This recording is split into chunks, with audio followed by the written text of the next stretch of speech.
Hey everybody, it's Mark here at the Hall of Flame Museum of Firefighting here in Phoenix, Arizona, the world's largest firefighting museum. And today we're going to have a little story time, and it's with a story that I like a whole lot called Bravest of All. So check out this story. Bravest of All by Kate Emery Pogue, illustrated by Al Anderson.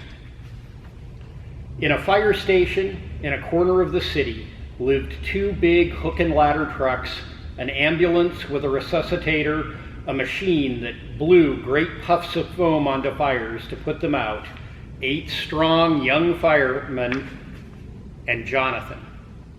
Long ago, when he was young, Jonathan was the best firefighter in the city.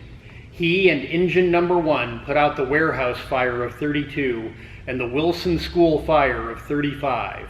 At the Great Hotel fire of 39, Jonathan rescued 132 people and was given a gold star saying, "Bravest of all."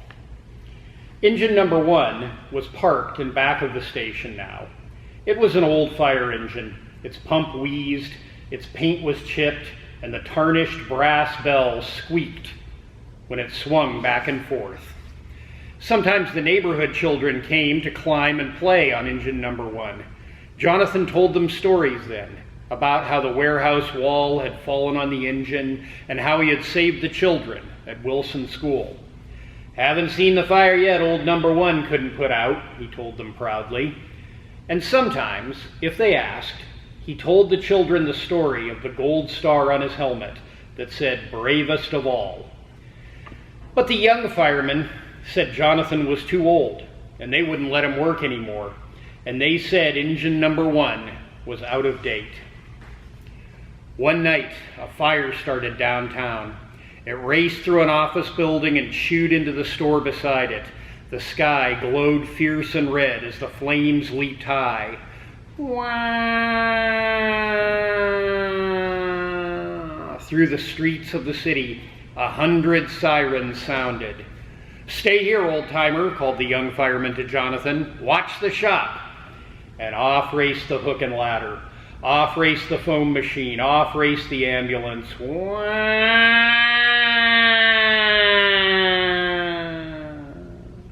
The sirens faded away. Jonathan sighed and wandered out behind the firehouse where Engine Number 1 was parked.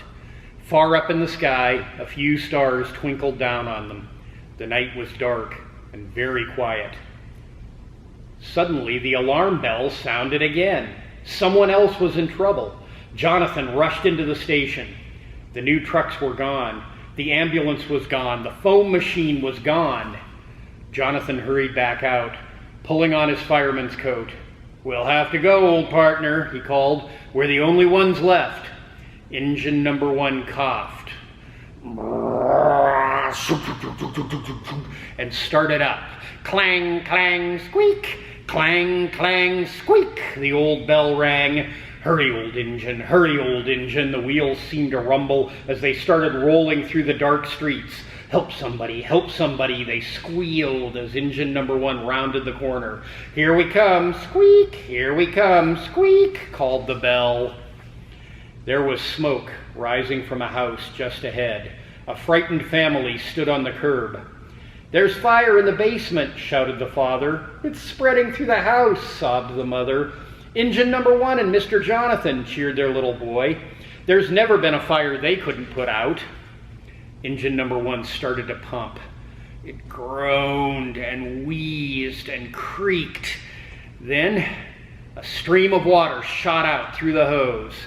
"Keep it coming, partner," called Jonathan, and he disappeared into the basement. Inside, the fire roared and crackled and leaped at him. It spat hot soot in his face. "Never seen the fire yet old Number 1 couldn't put out," Jonathan told the blazing room, "and you're not going to be the first." He turned the hose on the flames, and they curled back. 100 red, snaky tongues licked at everything around him. They jumped at him from under the wash tubs, from behind the furnace, from the stairs. Jonathan could hardly see. He could hardly breathe the hot air. He was getting so tired that his legs didn't want to move. Still, he tightened his grip on the hose and kept forcing the fire back. Outside, the small crowd watched and waited. They were afraid Jonathan couldn't do it. The more the old truck pumped, the more it creaked and wheezed. It couldn't go on much longer. Suddenly, engine number 1 shuddered and sighed and stopped. Everything was still. Nobody moved. The smoke drifted away. The fire was out. Wearily but happily, Jonathan drove engine number 1 back to the station. It really wasn't a big fire, he said as he climbed down and took off his coat. But, he added, it might have been. Not a big fire, he said, pulling off his boots, but if we hadn't gone, it might have been.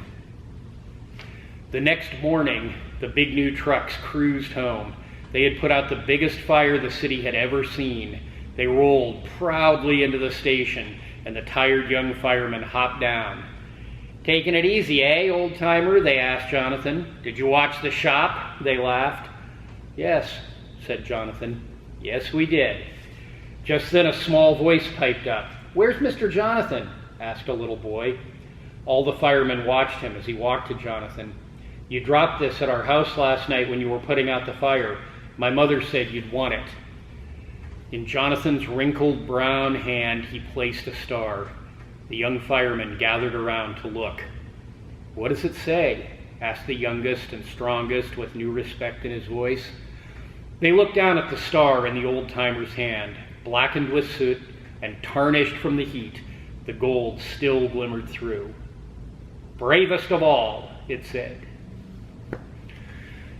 I'll tell you why I like this story. I mean, it's a cool story, it's an exciting story, but I like this story because it's about old guys, old people, and old things that prove that they are still useful. So every year, I find myself liking this story a little bit better. So anyway, this is Mark at the Hall of Flame Museum of Firefighting. Come and check us out again soon, and thanks for stopping by. Have a good one. Bye-bye.